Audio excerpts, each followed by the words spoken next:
Tēnā koutou, kui hui hui mai nei. I mihi ana ki ngā mana whenua. Ko Tracy Riley, toku e noa. No Mississippi aho. E mahi ana o he Dean Research. Ki te kunena ki Purira Haro, Massey University. No reira, tēnā koutou, tēnā koutou, tēnā koutou katoa. It's my pleasure to be speaking to you today, and I want to thank the organisers for inviting me to share my ideas as part of the NEX online symposium. But before I start, I want to follow the lead of Melinda and Welby and share with you some of my whakapapa. As Deb said, I came to New Zealand 25 years ago, and I come from two strong wahine from the state of Mississippi and two very strong parents. The black and white photo is my grandmother, Norma Elizabeth Doliak Lipscomb, and my father, Jim Lipscomb. They hail from the great state of Louisiana, but originally came over from Louisiana from France and were winemakers. And you can see that even in the old age home, my grandmother still enjoyed her wine. So you know where I get that from, as well as butchers. My father was first in family to attend university, and he has been a highly successful businessman and is a 3-star general in the United States Army, retired. The other photograph is of my grandmother, and her name was Lottie Burton Bowman. And she grew up also in Louisiana and raised my mother in Greenwood, Mississippi. That's my mom. And this is one of my last photographs of me with both of my grandmothers, actually. And that family came from England, and they were Methodist preachers. The other family were Catholics, drinking their wine. And they were a very well-educated family with a strong history or background in engineering and in medicine. And my grandfather installed some of the first electricity in the state of Mississippi. So some of you may know that about me and some of you may not. But I think Melinda laid the challenge for us to share with you our whakapapa and who we are as people before we share our ideas about gifted education. I've always wanted to write a paper or give a presentation using the idiom of don't throw out the baby with the bathwater. But I never really thought about where it comes from. So I did a little bit of research. Don't throw out the baby with the bathwater began its life in Germany with its earliest written record in 1512. In 1853, Thomas Carlyle, a Scottish historian, wrote, "The Germans say you must empty out the bathing tub, but not the baby along with it. Fling out your dirty water with all zeal and set it careering down the kennels, but try if you can to keep the little child. Fling out your dirty water with all zeal." What a marvelous image formulated in my head as I imagined all the dirty water that New Zealand educators are trying to throw out of our education system. With all of the inequities within our system, we could have a bathtub toss like the one depicted here from the United States back when Ronald Reagan was president. He was apparently quoted as saying, "Don't throw the baby out with the dishes," which seems as strange a quote as some of his politics were perceived by us liberals. Anyway, the point in the saying is that we can lose something important while trying to get rid of unwanted things. The idiom is undefined as to whether the act of discarding the baby is intentional or unintentional. In other words, you could choose to throw away the valuable or accidentally lose it. And herein lies the challenge when it comes to the anti-ability grouping movement in New Zealand. What is the problem we are trying to solve?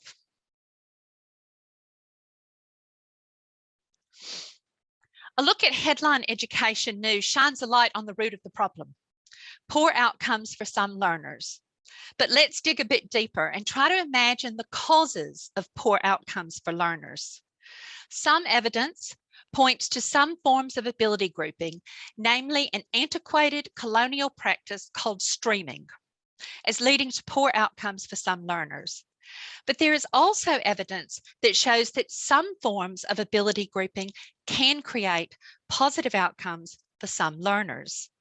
I know that there are participants in this symposium who hold a range of those views, and some of you have kindly shared in response to the pre-meeting survey, and I'll be sharing your thoughts throughout this presentation. I believe that rather than digging into what the problem is that we're trying to solve, there is a heck of a lot of zeal to just throw it out. With zeal comes a sort of missionary blind faith, an eagerness and ardent interest, and a sort of fever-pitched fervor. Let's just call it a bandwagon. There are many educational bandwagons, and in my career, I've watched some come and go, as many of you have too, from brain gyms to multiple intelligences, mindsets, open classrooms, closed reading. Is the anti-ability grouping movement just another bandwagon? Is it an idea that is quickly adopted for one of several reasons? Sometimes they're a sort of mental shortcut, a quick way to make a decision. Getting rid of ability grouping may be perceived as an efficient way to solve a problem. Social, cultural, and informational influences obviously also create bandwagons. There's FOMO, the fear of missing out, or there's joy, the fear of missing out, as I've heard in lockdown. And of course, wanting to be on the winning side. But in my mind, the anti-ability grouping campaign in New Zealand is far more complex than a bandwagon. This movement goes right to the heart and essence of egalitarianism, as grouping seems to hit a nerve that makes many of us feel a bit squeamish. The G word is the name of that nerve, gifted. Whilst I do not think the anti-ability grouping movement is an attack on gifted education or on gifted learners, I think the fundamental flaw may be deeply embedded in a misunderstanding of who gifted learners are and how we might approach their educational needs. So I want to begin the academic end of this presentation by reminding everyone that the G word, or gifted, is conceptualized in Aotearoa, New Zealand as a holistic acknowledgement of exceptional abilities and qualities.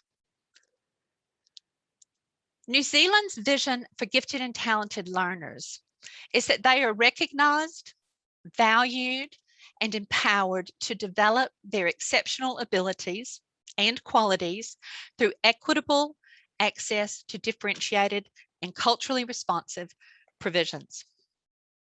But what do we mean by exceptional abilities and qualities? The Ministry of Education endorses a multi-categorical concept that was used to underpin some of the ministry-funded research that my team and I at Massey conducted in the early 2000s. In that study, our research team identified a breadth of ideas in which a student, or areas, in which a student might have potential for or attainment in relation to their peers. In other words, these are areas in which we see students as exceptional: intellectual, academic, creativity, expression through the visual and performing arts, social leadership, culture-specific abilities and qualities, and expression through physical sport. The Ministry of Education encourages, just like Welby did, kura and schools to conceptualise giftedness in relation to their context, or maybe that was Melinda now that I've said that, reflecting a bicultural approach that incorporates Māori concepts and also recognises multicultural values, beliefs, attitudes, and customs. As has been mentioned, both performance and potential are recognised, alongside an important understanding that giftedness is evidenced in all societal groups, regardless of culture, ethnicity, socioeconomic status, gender, or disability, be those learning, physical, or behavioural.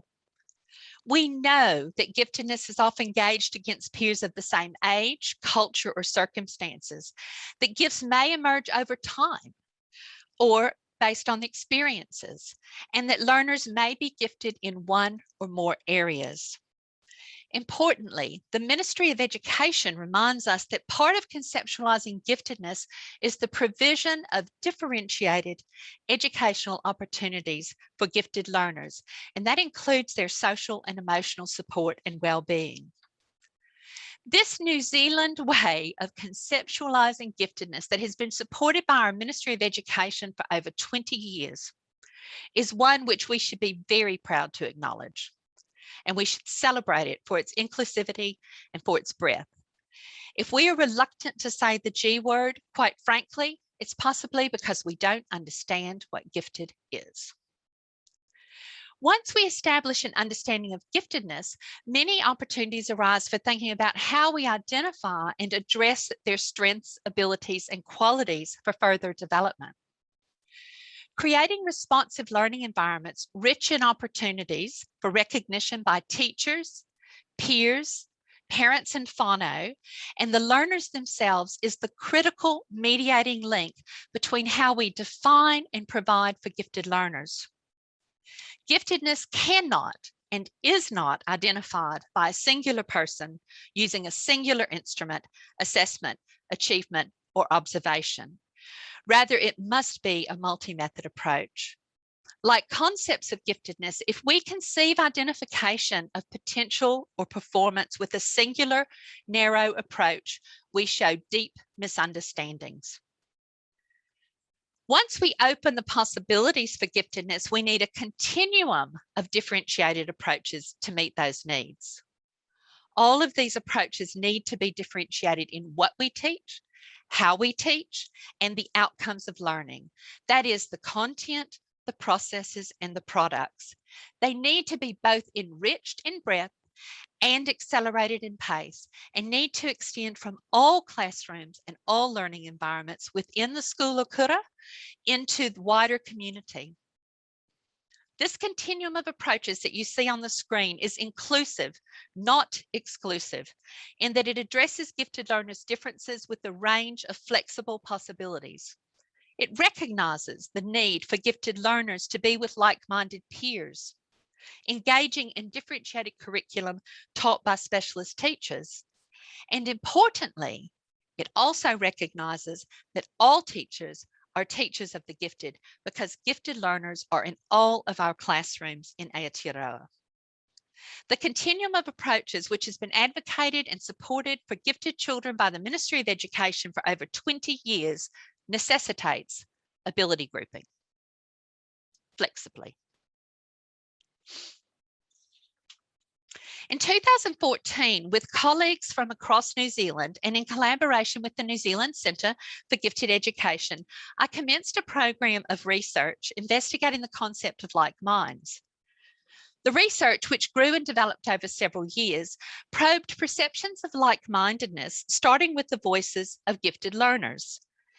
Our research on like-minded peers, on one hand, traverses grouping by exploring like-mindedness, and on the other, shifts away from the larger body of research on grouping to a much more narrow focus on like-mindedness. However, I believe we can wade into the ability grouping debate because our research led us to recommend that all grouping patterns have value when they provide different experiences and different outcomes for students. Also, as many of you will be well aware, researchers in gifted education have a long history of investigating grouping options, including the benefits, limitations, perceptions, and implementation. It is important to remember that ability grouping means different things to different people at different times and in different cultural context. That's a lot of difference. As one of the audience responded in the survey, now that ability grouping is a hot topic, it's becoming increasingly murky. How are we defining ability grouping?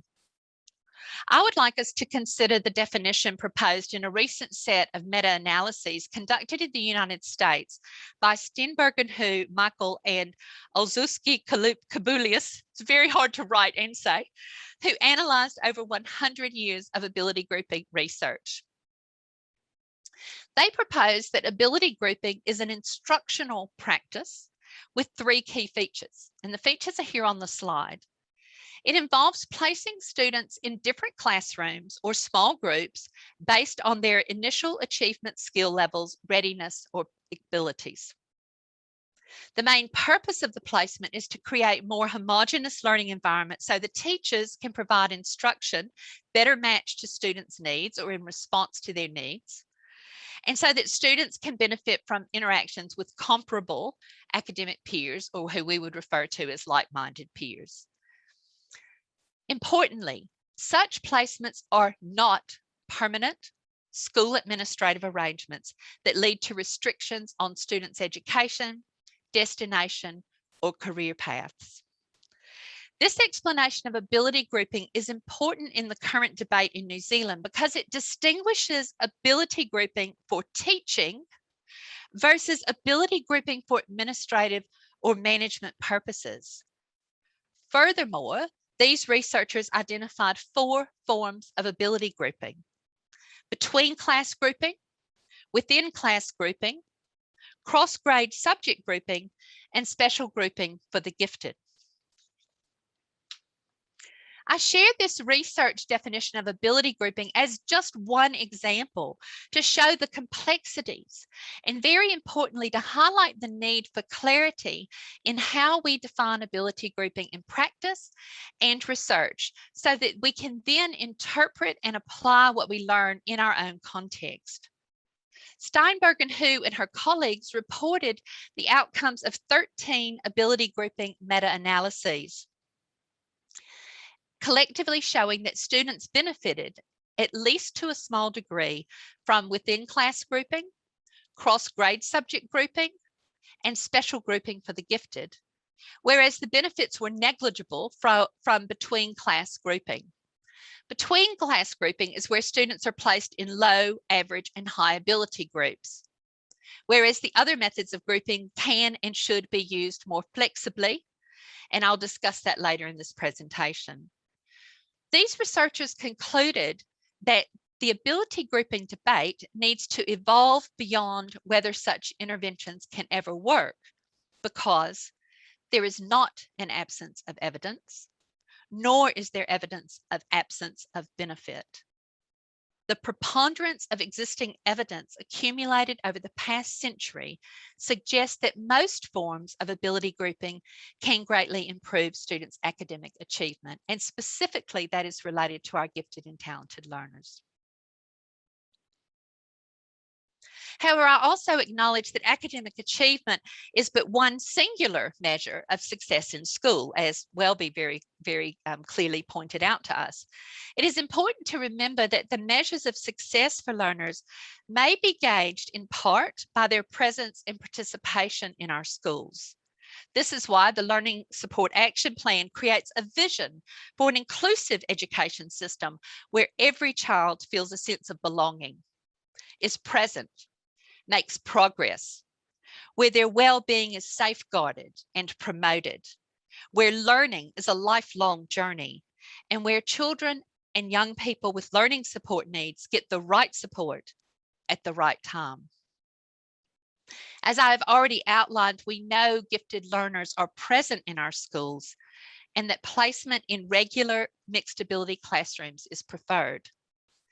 But presence means more than simply being at school in a classroom. Presence means schools are prepared to offer appropriate learning opportunities to gifted students.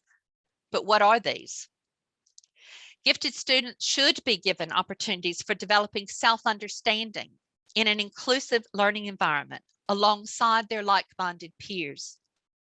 This is because gifted students benefit from learning with peers of similar ability, regardless of their age or stage or any other similarities or differences.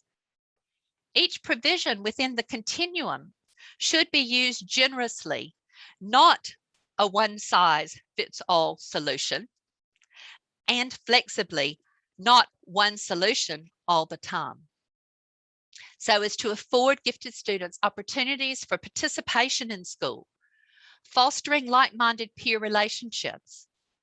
Participation means belonging and being an active, valued member of the academic, physical, social, and cultural life of a school or kura. And from this sense of belonging, gifted students may have their well-being safeguarded, promoted, and intact. As one of you said in your comments, many students have expressed to me how much better they feel and more they enjoy learning in like-minded groups. It was the need to explore this sense of belonging and to better understand what it means for gifted learners that motivated me and my research colleagues to investigate like-mindedness. List upon list of the attributes and benefits of gifted programs and opportunities made reference to being with like-minded peers.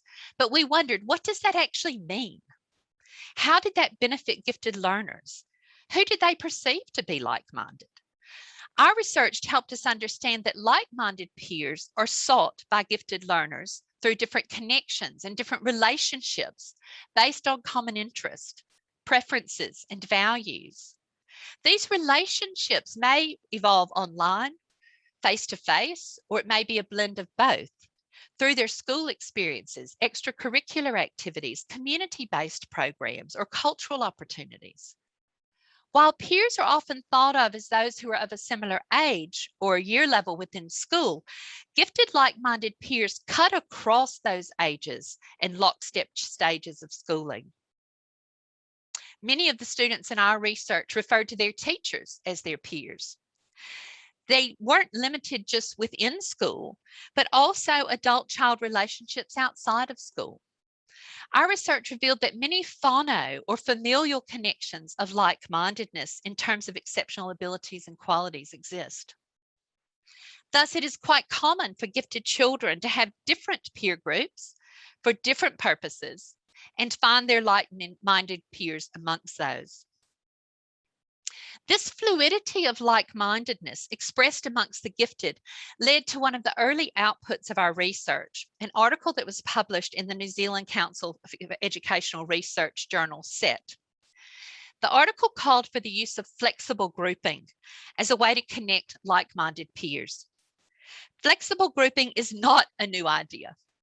It has its roots in the traditional one-room schoolhouse, and it has some support from New Zealand researchers who also call for abandoning ability grouping. Anthony and Hunter reported wide support for flexible grouping from teachers in their early study on grouping practices. Christine Ruby Davies states that high expectation teachers use flexible forms of grouping instead of grouping students by ability. Hornby and Whitby, whilst not addressing flexible grouping per se, called for schools to develop evidence-based policies on ability grouping, but did not advocate for wholesale abolishment of all grouping practices. One of our audience, a former PE teacher, explained how grouping has had a huge impact on the success of games, tasks, and challenges, concluding that different occasions equal various mixes in groups.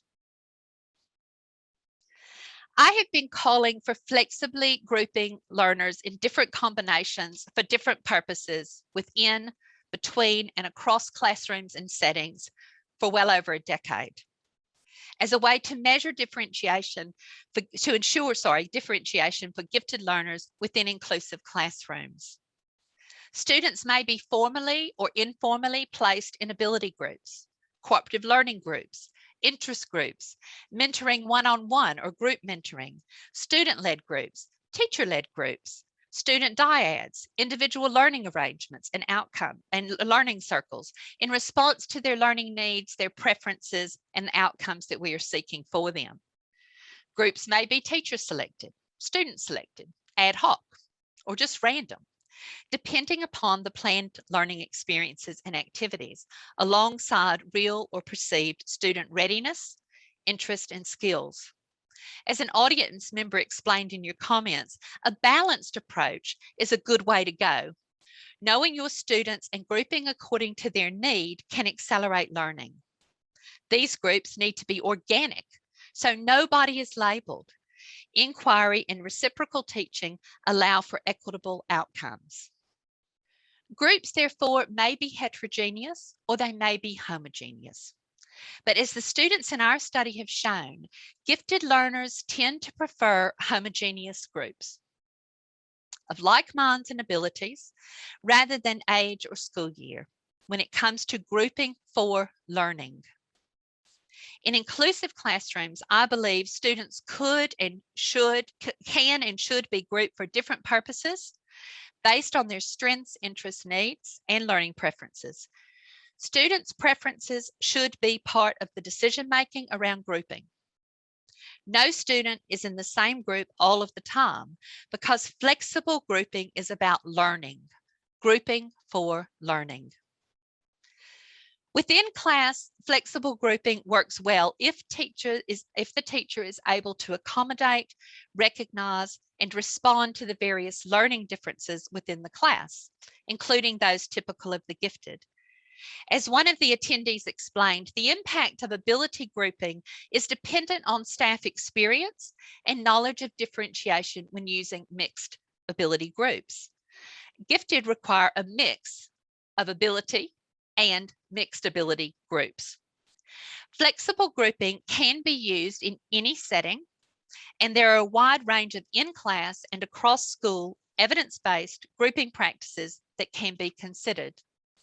Some of the flexible grouping practices that are advocated in gifted education do not always appear to be well understood in broader educational context. Just a few of these possibilities. Cluster grouping, where a group of 4 to 6 students identified as gifted are clustered in a classroom of a teacher who has an interest and specialist knowledge in how to teach gifted learners. The other students in the class may have mixed abilities or will have mixed abilities. Cluster grouping of students allows them to learn together while avoiding any permanent grouping arrangements. Enrichment clusters are weekly blocks of time for students where they may have share common interest, but not necessarily the same age or the same level, and they work together with a facilitator to create a product or a service or a performance. Cross-age grouping or multi-age classrooms where students are grouped not strictly on age, but by their abilities within specific curricular areas. Looping, where students are placed with the same teacher for 2 or more years, and often long-term partnerships in learning come from that. Mentorships, individual students or groups of students are coupled with mentors. I want to remind you that the contemporary gifted education literature does not call for nor support streaming, tracking, or any fixed ability grouping that does not enable responsivity and flexibility towards learners' abilities and qualities. But we do call for structure and support on a school-wide basis to better ensure differentiated learning for gifted and talented students in inclusive schools. Bringing like-minded peers together is an opportunity for all classroom teachers to learn about students from their behaviors, from the work they do in different contexts, providing further insights into their strengths, their difficulties, their interests, and the qualities that they may have, which might not otherwise be observed. School-wide approaches are cost-effective for schools, and these can draw on a pool of staff who can work with gifted and talented learners. As one of you wrote, ability grouping, when organized well, can provide support at the exact pitch that a child or group or of children need. Gifted students have increased opportunities for meeting and working with like-minded, possibly other gifted peers with similar interests, regardless of age or age level, fostering their academic achievement. It is important that teachers, It is important that teachers are able to facilitate a responsive and differentiated learning environment, as well as having received professional learning and development in gifted education. Grouping of any type should involve an educator who is knowledgeable and experienced in identifying the diverse array of characteristics and learning needs of gifted learners, which may otherwise go unrecognized and unsupported. Teachers with professional learning and development, including advanced postgraduate courses in gifted education, have a better and more complex understanding of the needs of learners in general, and of course, the gifted. Their teaching is more fine-tuned to all aspects of social emotional development, context, higher order and creative thinking skills of their students, which enable them to recognize and respond, creating, hopefully, a more positive learning environment. Which brings me back to the bathtub. Of course, I'm not going to advocate for abolishing all forms of ability grouping in New Zealand schools. We'll throw out the baby with the bathwater, either intentionally or accidentally, especially for our gifted learners. I've tried in preparing this keynote to make sense of the arguments against ability grouping, and I've found this really challenging for several reasons. We have not clearly defined ability grouping in New Zealand. Each article that I read seemed to have a different idea of what ability grouping might be. And it often switched and flipped between terms like substituting ability grouping for streaming, tracking, cross-age grouping, and other forms of grouping. I learned a new term yesterday from the New Zealand Royal Society, de facto streaming. So we don't have a clear definition in New Zealand of what we mean by ability grouping. The ability grouping argument appears to mainly relate to academic ability grouping. I haven't seen an argument for disbanding sports teams, dance groups, theatre troupes, kapa haka, or any other forms of like-minded peers learning together through their performances. Ability grouping is contentious, and it brings out a range of personal and professional views. Some of your responses indicate that range of reviews, from ability grouping being described as something that should have had balloons tied to it and let go a long time ago, to I strongly believe that ability grouping is beneficial for gifted learners. It gives them a chance to work with like-minded others and to find possible friendship groups. I've shared my thoughts with you, and I now want to share some of your thoughts. I asked you to complete a couple of questions specifically related to grouping. Now, I want to be clear that I just pulled these from the literature, and as one of you said, it was really difficult making sense of some of them. Also, these perspectives all depend.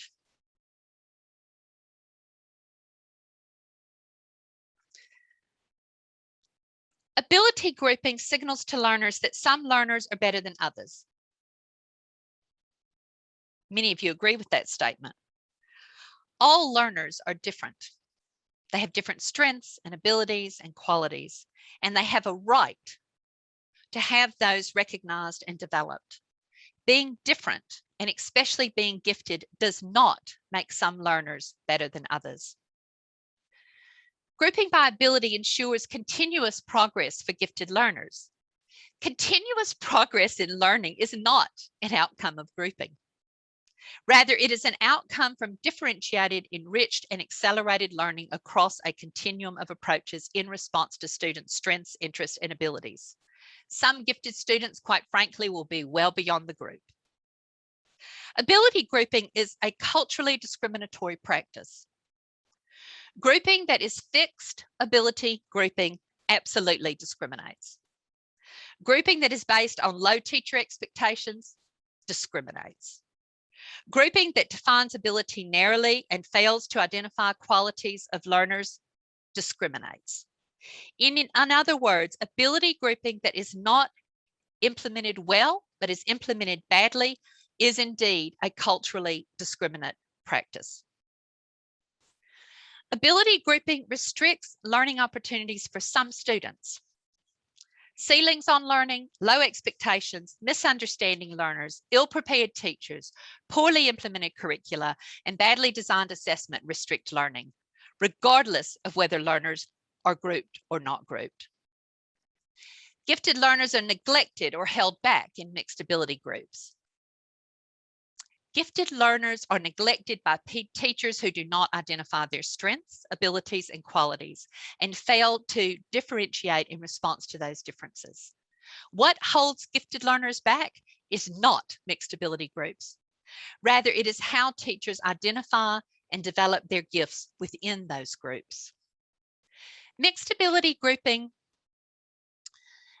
share with you some of your comments while I read this. Mixed ability grouping leads to better social adjustment for learners. A sense of belonging, being seen and recognized, leads to better social adjustment. Gifted learners' sense of belonging will be neglected if they do not have opportunities to mix with like-minded peers in their learning. Self-esteem is negatively impacted by ability grouping. There are mixed research results related to the impact of grouping on self-esteem, with some findings showing positive impacts for gifted learners and others showing quite the opposite, negative impacts for learners in lower groups. The grouping type and the measure of esteem, as well as the research population, are all factors to consider in assessing the impact on self-esteem. Students in high ability groups get better teachers, more resources, and greater learning opportunities. I want to remind you that equity does not mean everyone gets the same thing.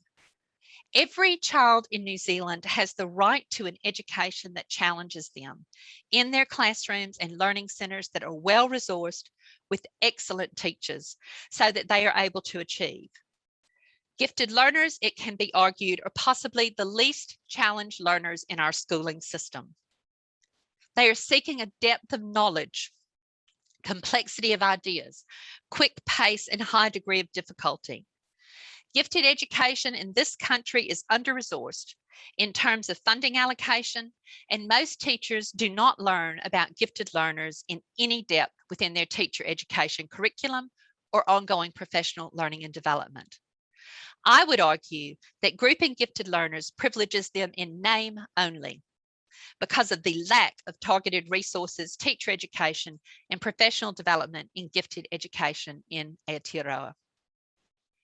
The last two slides share some of your views on grouping, and you'll recognise some of these statements throughout the keynote. I want to also highlight one in particular, because whilst I am not anti-ability grouping, I am also not pro-ability grouping. As one of you said, I have mixed, nuanced views on ability grouping, as I've seen it both done well and badly. The idiom, "don't throw the baby out with the bathwater," is an imperative. It means that we must retain the good practices related to grouping that enable learning, challenge, growth, and continuous progress for our gifted students. For me, the most important practices we need to retain are opportunities for gifted learners to work with like-minded peers at a pace commensurate with their abilities. I would argue that if we throw out ability grouping with all of its bathwater, we will potentially lose the opportunity for developing gifted learners' potential for outstanding performance across all creative, cultural, social, leadership, sporting, and academic areas. Don't throw out the baby with the bathwater. Rather, ask questions. Think about your practices. Discuss your ideas with colleagues and continue to develop the strengths, abilities, and qualities of all learners, including gifted learners. Nō reira, tēnā koutou, katua.